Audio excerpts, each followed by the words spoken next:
Des vidéos des freak-off ont été diffusées cette semaine et un membre du jury a été évincé pour fausse information et je vais tout vous expliquer. Bonjour à tous et bienvenue sur ma nouvelle vidéo, bienvenue sur ma chaîne. Comme vous le savez, en ce moment se déroule le procès de P. Diddy et les derniers jours, je peux vous dire que celui-ci a encore pris un nouveau tournant. De nouveaux témoignages déchirants, des vidéos explosives et un rebondissement judiciaire ont vraiment marqué le ton de cette semaine. Je vous propose dans cette vidéo de décortiquer tout ça sur la base de sources fiables telles que le New York Times et CNN. Avant de commencer, n'hésitez pas à liker cette vidéo et à vous abonner et c'est parti. Comme vous le savez déjà, depuis son arrestation du 16 septembre 2024, Sean Combs, alias P. Diddy, est accusé d'avoir utilisé son empire financier pour orchestrer une entreprise criminelle sur 2 décennies, de 2004 à 2024. Les chefs d'accusation, trafic sexuel, racket, corruption et enlèvement pourraient le conduire à la prison à vie. Alors déjà, ces derniers jours, les 12 et 13 juin, l'ancienne campagne de P. Diddy, Jane, dont je vous parlais dans une précédente vidéo,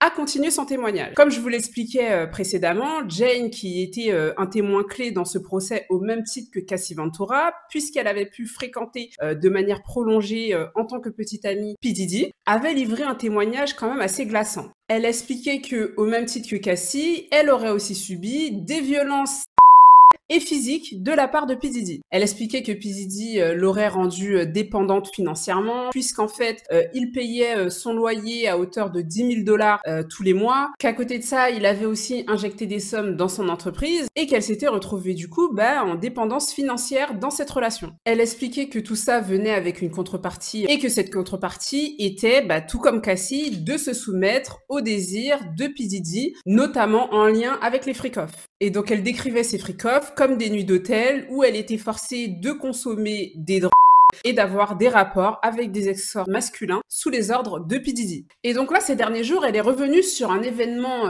marquant qui se serait déroulé en juin 2024. Elle explique que suite à une dispute, P. Diddy l'aurait étranglée et battue tellement qu'elle en serait ressortie avec un œil au beurre noir de la taille d'une balle de ping-pong. Elle explique que pendant cette soirée, en fait, elle avait signifié à P. Diddy le fait qu'elle ne voulait pas participer à un freak-off. P. Diddy aurait tenté dans un premier temps de la convaincre et elle aurait insisté en disant que vraiment non, elle ne souhaitait pas y participer. Selon son témoignage, P. Diddy l'aurait donc forcé à participer et lui aurait dit « Tu ne vas pas me gâcher ma soirée ». Et Jane dira devant l'assemblée, elle prononcera cette phrase « Je ne me sentais pas comme une personne, je me sentais comme un objet ». Elle a aussi partagé devant l'assemblée un message qu'elle n'avait pas envoyé en fait, c'était un message qu'elle avait rédigé dans l'application Notes de son téléphone en novembre 2023. Et en fait, elle disait dans ce message « Je ne veux plus faire de dans des jours pour assouvir tes désirs bizarres ». Et à ça, la défense de P. Diddy, les avocats de P. Diddy ont direct contre-attaqué en montrant des messages où, selon eux, Jane était consentante. Ils ont notamment cité un SMS de 2022 où Jane disait « J'ai hâte de te revoir ». Jane, elle, pour se défendre, a répondu qu'elle écrivait sous pression psychologique, déjà par peur des représailles, et aussi à cause de sa dépendance financière dont elle nous parlait juste avant. On a eu ensuite, le 15 juin, un énorme rebondissement dans le jury. La procureure Emily Johnson, donc qui représente l'accusation, a demandé immédiatement l'éviction d'un juré sans préciser publiquement la raison de cette demande. Et le 16 juin, du coup, c'est le juge qui confirme l'éviction du juré numéro 6 immédiatement. Il donnera le motif, il parlera de manque de franchise sur son lieu de résidence, ce qui pourrait apparemment affecter son impartialité. Et cet incident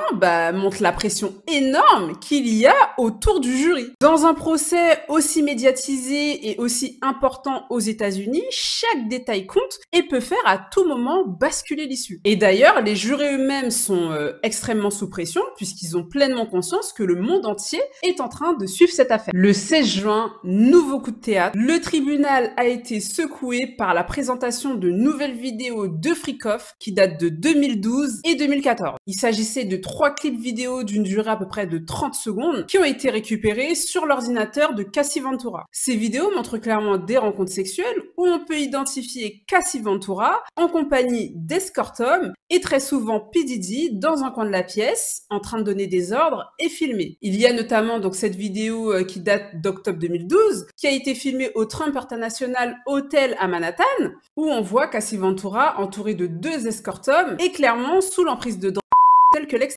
Et il y a les vidéos de 2014 qui sont encore plus troublantes, notamment celle de décembre où on entend P. Diddy ordonner à l'escorte d'uriner sur Cassie Ventura. Cassie Ventura avait déjà témoigné en décrivant cet acte comme humiliant et totalement non consenti. Donc sur ces vidéos, on peut retrouver des éléments qui avaient déjà été révélés, déjà été soulignés, notamment l'utilisation d'huile pour bébé et de costumes, que ce soit à travers de la lingerie ou des masques. Cassie Ventura avait déjà expliqué que ces freak-offs pouvaient durer parfois plus de 3 à 4 jours, et que ça lui avait causé des blessures physiques, notamment des infections urinaires. Alors il faut savoir que par ordre du juge, ces vidéos n'ont absolument pas été diffusées publiquement. Le jury les a visionnées en toute confidentialité, avec des écouteurs et des écrans protégés. Les journalistes ont décrit les réactions des jurys comme étant éloquentes, en expliquant que l'une s'était couvert les yeux, une autre avait apparemment fait la grimace, et une autre aurait retiré ses écouteurs dès le premier clip en étant choquée. Ils ont d'ailleurs rapporté que voilà, le jury semblait vraiment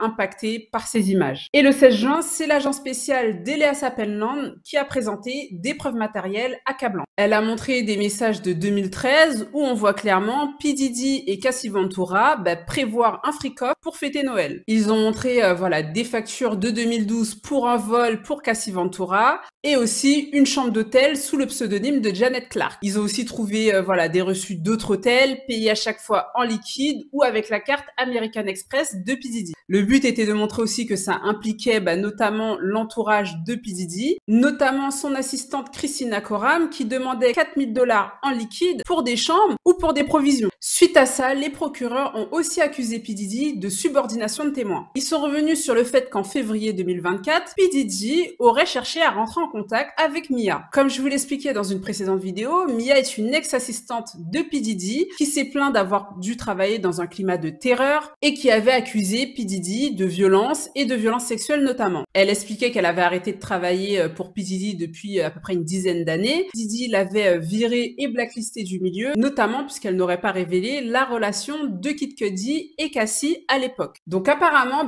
en février 2024, P. Diddy aurait tenté de recontacter Mia en expliquant que c'était pour lui rafraîchir la mémoire. Mia a expliqué que d'ailleurs, quand elle a vu l'appel de Combs, elle aurait été terrifiée. Elle aurait cherché à jeter son téléphone, enfin voilà, elle se serait enfuie, puisqu'en fait, elle se sentait réellement en danger. Et ça, pour les procureurs, pour l'accusation, ce comportement représente totalement une tentative d'intimider en fait des témoins. Et ça renforce du coup aussi au passage l'accusation d'entreprise criminelle. Donc voilà les amis, on arrive à la fin de cette vidéo pour ces premiers jours. Comme je vous le disais, voilà, à chaque fois c'est rebondissement sur rebondissement. On avait ces derniers jours un P. Diddy qui était quand même assez confiant, puisqu'en fait ils avaient réussi à mettre en évidence des incohérences dans un des témoignages de l'accusation. Et là, avec notamment la diffusion des vidéos, des freak-offs et la suite des témoignages, il semblerait que l'accusation soit à nouveau en train de reprendre l'avantage. Et comme je vous l'expliquais précédemment, voilà, ce petit manège, je pense, va continuer vraiment jusqu'au bout. Je pense qu'à ce stade, c'est vraiment impossible de savoir si oui ou non P. Diddy sera